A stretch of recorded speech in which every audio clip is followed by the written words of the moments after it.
New Year lesson. We're talking about how we can become the kind of people we need to be in order to navigate the kind of change and the rate of change that history has put upon us.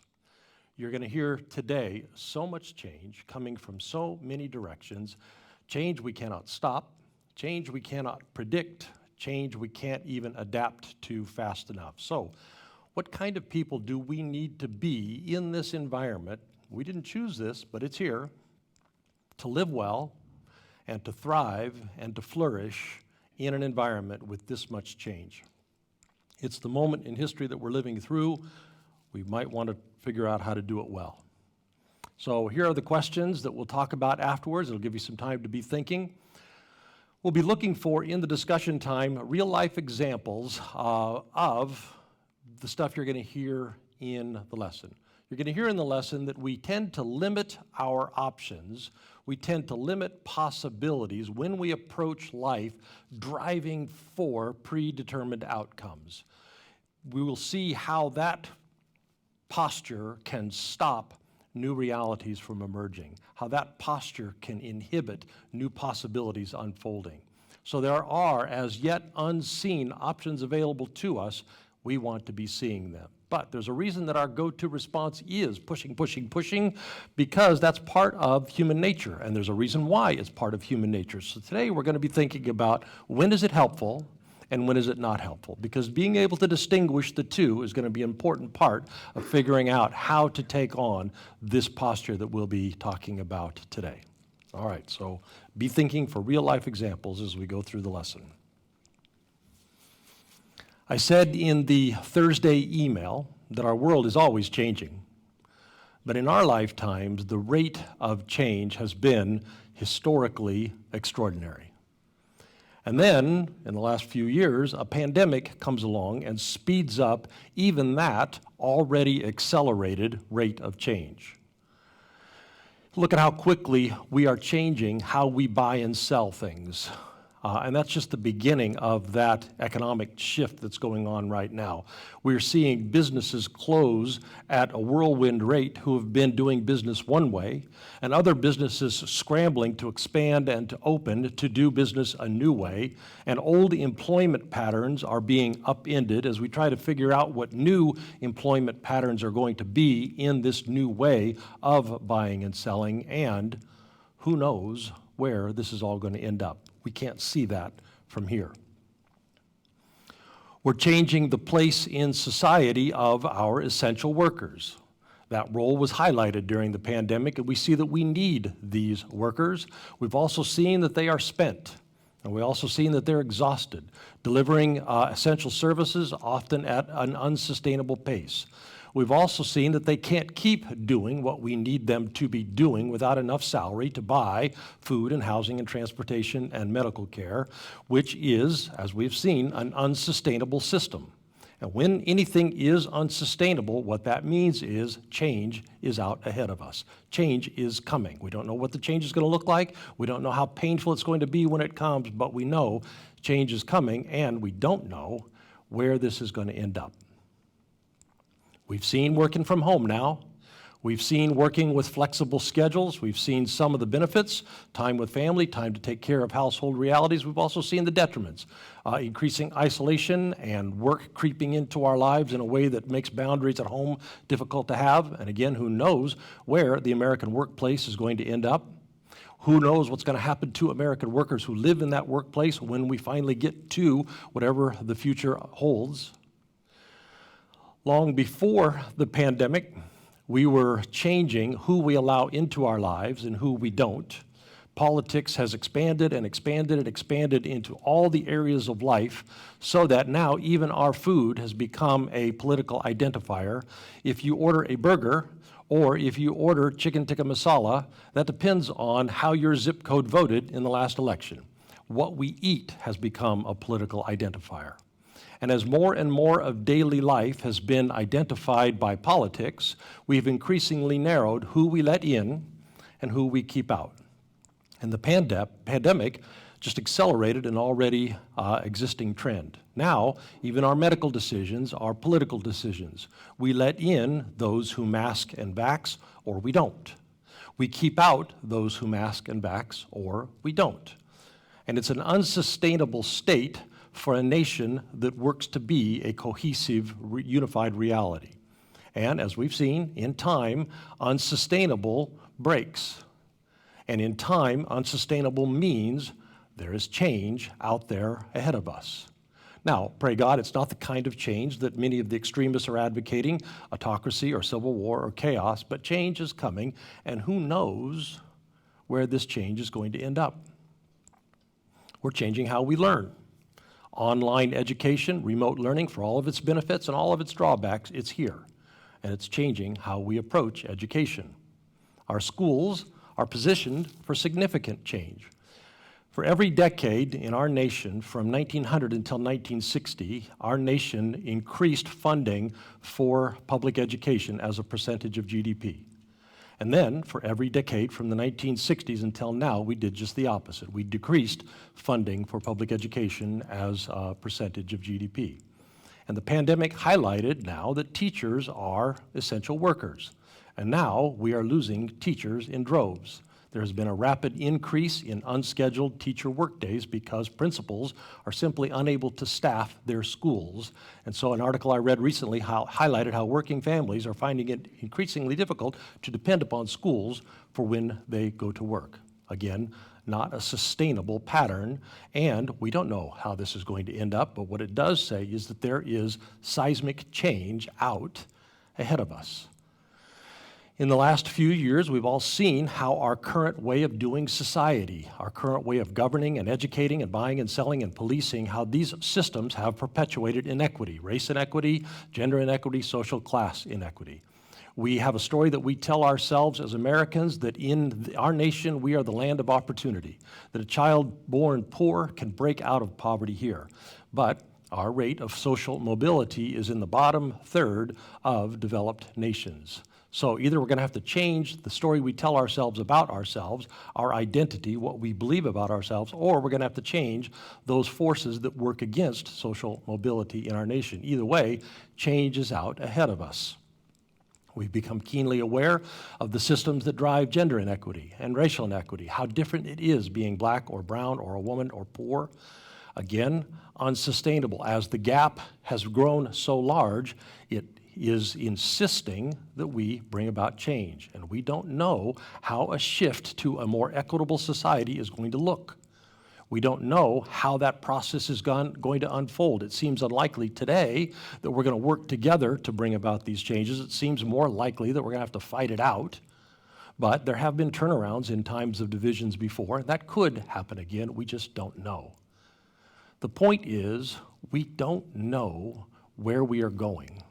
We don't know what the future holds. We do know it's not going to be the same as it is now in area after area after area.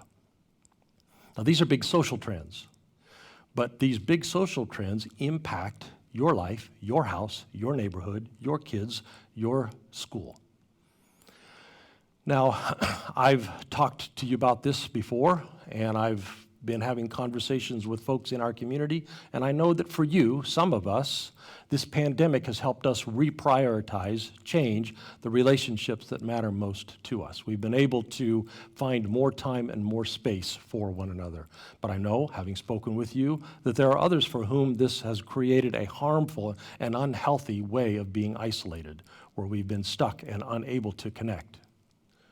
We've all had our routines upended, and for some, that has allowed us to rediscover some important things, to rediscover relaxation, to rediscover a better balance of life, to reprioritize what matters, what it means to be human. But for others, those upended routines have created pressure and have created anxiety and a deep sense of loss.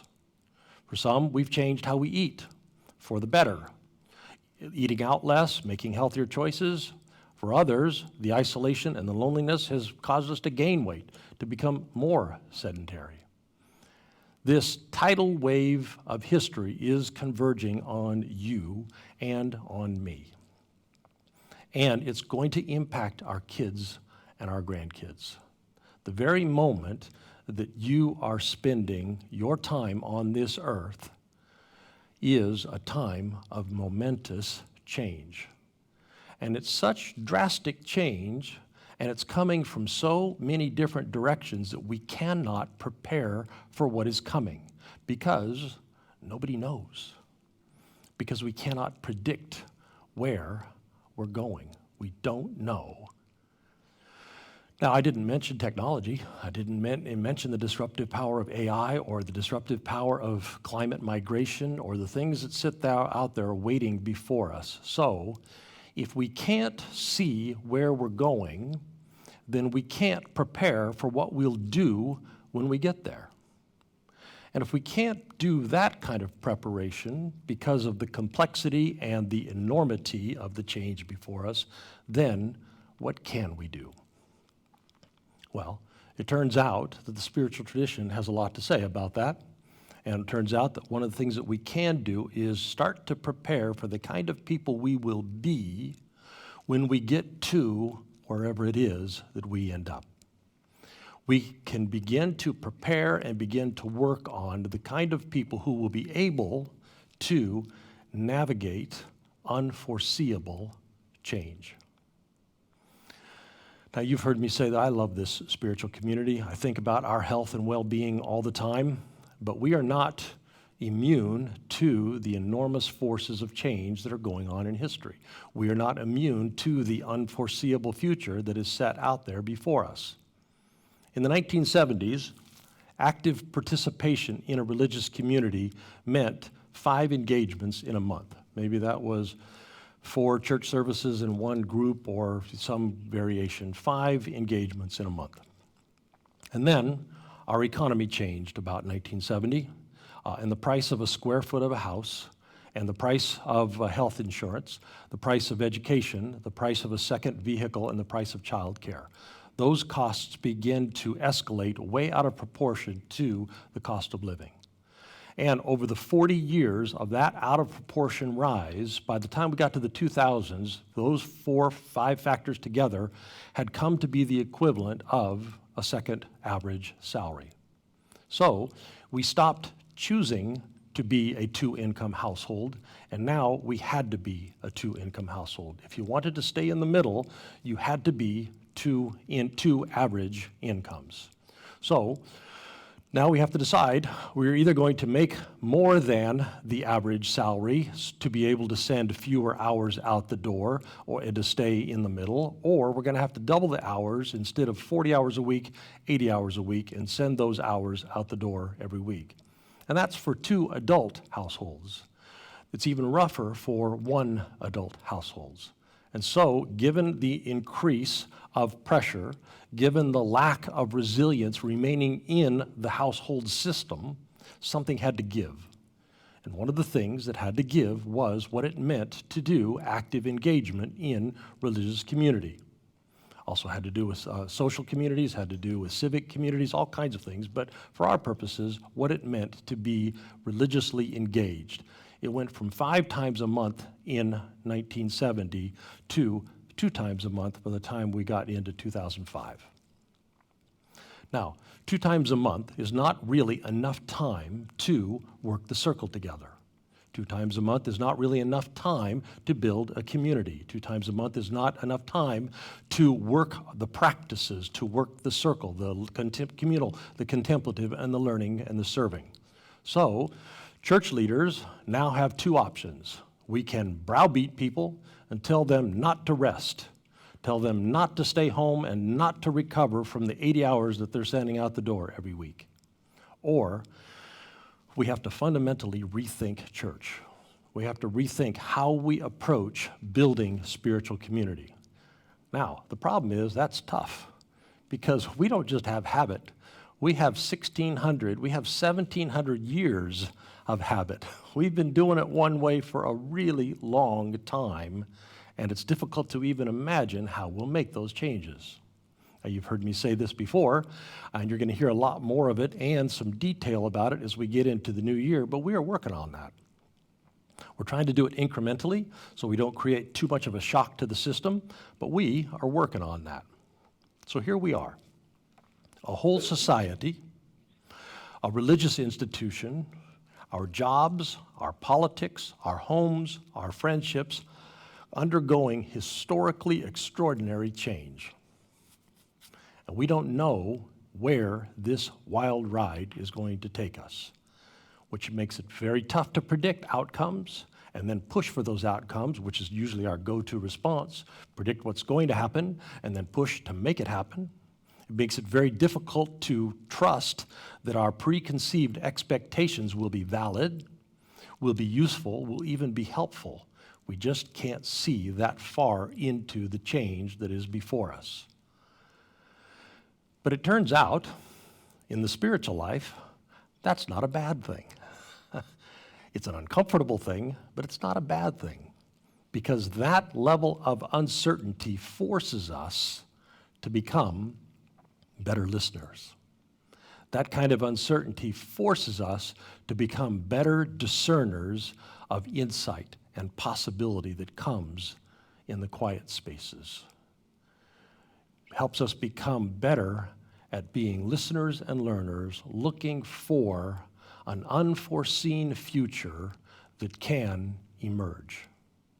We can prepare ourselves to be those kind of people, the people who are able to navigate encompassing change when that change shows up.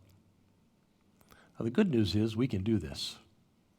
The good news, human beings have done it before, and if they can do it, we can do it. Also good news, our community has done a lot of this kind of stuff already. We've already gone through rethinking our religious framing narrative. We've already gone through rethinking our religious practices and what are the things that bring about life and help us flourish and help us thrive. We can do this kind of change. We've done it before. So we just need to think about what kind of people do we need to be able to be ready for navigating the kind of change that is set before us. How do we prepare for ourselves, and how do we prepare to help our friends and our families navigate life in this rapidly changing environment? Now, it may not be a surprise to you, but it begins inside. It begins inside of us. When the future is unknown, and by the way, the future is always unknown, but it's especially when it's as unpredictable as it is right now. When the future is unknown, the spiritual tradition has an interior posture that it says, this will help you, and is the posture of watchfulness. It is the posture of listening. It is the posture of paying attention. And I say paying attention in the sense of the two-step dance of the spiritual discerning journey. We desire, and then we listen, we watch, we pay attention. We come to our days, we come to our afflictive emotions with open hands. We come to our days, we come to the difficult moments, the anxious moments with open minds. We come letting go of predetermined expectations and predetermined outcomes, and we become watchful. We begin to wonder, and we listen. That pay attention part requires that we hard drive less, and we watch and we listen more. Now here's the thing, in times of great change, the human mind is wired to go to anxiety. So when there's a lot of change going on, we go to, by default, being anxious. And when we are anxious, we want to do something. You might have heard the twist on the old expression, don't just do something, stand there, which is the discernment posture. It says, don't just jump and do what your brain tells you automatically to do when you become anxious because there is so much change, but instead, breathe and watch and discern. The posture of watchfulness tells us to suspend that hard driving version of ourselves. This is very difficult for me. I do hard driving. We suspend our push through barriers instincts. We ramrod less. We attack problems less. We push for closure less, and we listen more. We don't spend any less energy. We just spend it doing something different. Instead of pushing for this thing, we use that energy to listen for the interior voice. We make ourselves go to the places where we're most likely to catch the inner light, to find the inner wisdom. We spend that energy doubting more because doubt takes energy. We spend that time questioning more. We spend that energy wondering more, and we become suspicious of our fixed certainties because that's hard work. It's hard work to be suspicious of the givens with which we operate. We do the opposite of the typical anxiety response. Instead of defaulting to push harder, to be more certain, to push for some expected outcome, we wonder and we watch and we allow to emerge. Anxiety is the false self ego response. We're born believing that the world is not good. We're born believing that God is not good. We're born believing that ultimacy is not good. We're born believing that we're not safe. And so we're born believing that we got to make the world work and we got to do it all on our own. And when change comes along and disrupts the system, we tend to dig even deeper into that faulty belief system, get even more attached to outcomes, get even more attached to preconceived, predetermined expectations of how things should go, how things should be. Also, the false self is driven by habits, habit thinking, habit emotional reactions, habit go-to responses, habit routines.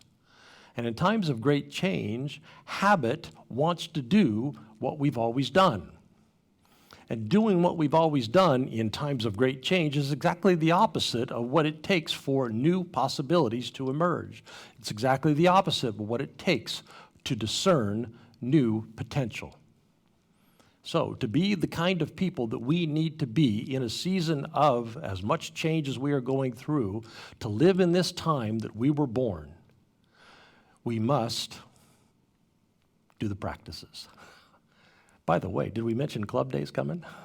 We got to do the practices, because the practices slowly do what they were designed to do. They slowly begin to break down the ego self. They slowly begin to unclench the tight grip we have on the outcome that we expect, the thing that we believe, the thing that we hold to, the thing that we are ramrodding for. The practices help us come to our lives with open hands and open hearts. It lets go of the ramrodding version of self. But you've been doing the practices, I've been doing the practices, and so we all know from personal experiences that practices take their own sweet time. It's going to be a good long time before the practices do what they do. It's going to be a while before we find ourselves released from one layer and then another layer and then another layer and another layer of the falseness, of the anxiety, of the ego go-to reaction. So what do we do in the meantime? What do we do while we're continuing to work the circle, while we're continuing to do the practices, while we're continuing to talk about our souls with our spiritual friends and to do the meditation, all the things that we do? What can we do in the meantime?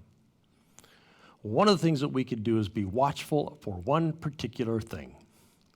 We can be watchful for the times when we start driving and striving for an outcome. We can watch for the times when we are pushing for the person that we love to act and behave and think and believe the way that we want them to act and behave and believe and think.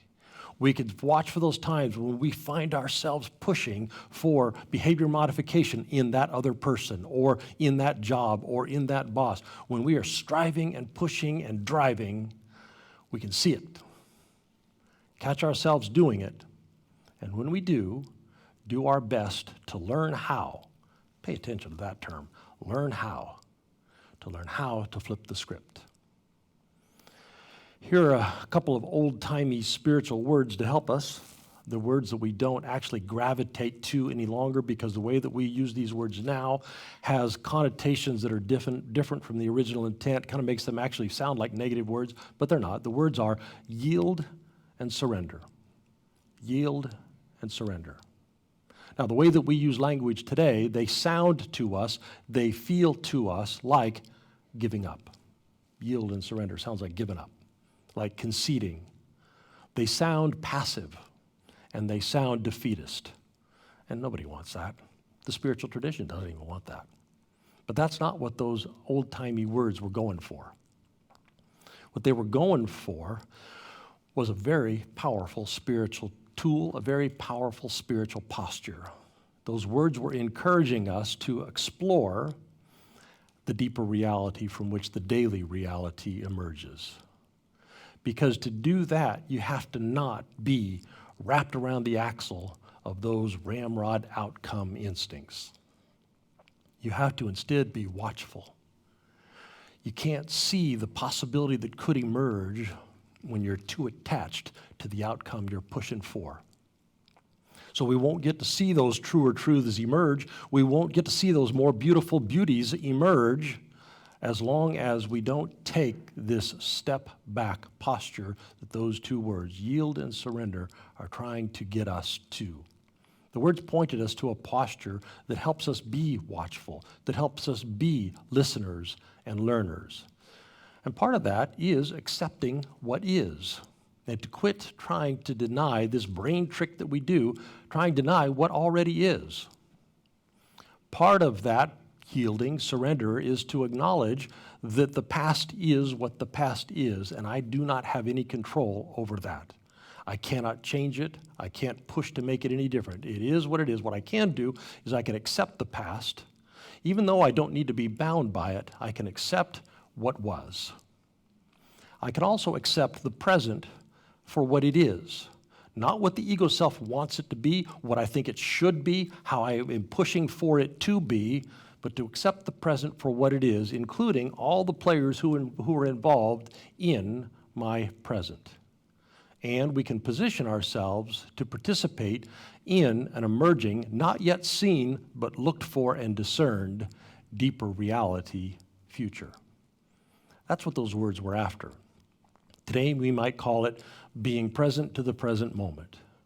We might call it a posture of discerning. We quiet the preconceptions, we find the truth, we find the beauty, we find in the chaos what is good and noble. We find emerging possibilities that were not immediately obvious. We find the signal in amongst all the noise. So we get quiet and we become watchful and we learn to let go. And when anxiety shows up, it does, we learn to breathe through it. We breathe through the anxiety. We begin to work together to help one another let go of our attachments to this outcome or to that outcome. We learn to help one another let go of the habits, the ego habits, the habit thoughts and the habit feelings and the habit reactions. And we become better at listening within. We become better at watching. We become better at discerning. That's how we see new possibilities emerge. That's how we get to participate in the shaping of a future that is not yet seen. That's how we see courses of action that would have eluded us without being in that posture. We surrender instead of struggle. We discern instead of drive. We watch and we wait for the inner light moment to emerge. We let go of the striving. We let go of the driving. And when we do that, we enhance the possibility that we can walk into that uncertain future. And that's my prayer for us, that we become these kinds of people together, that we support one another in this very counterintuitive way of being, that we work the circle together, that we forge the kinds of spiritual friendships with one another in which we can encourage one another to help one another listen and discern and watch and participate with the inner light future that is emerging. And so, indwelling divine, watchful, listening, and discerning, and able to step back from our predetermined, preconceived outcomes, may we be. Amen. Well, if you would, please prepare your offerings, and at the end of every year,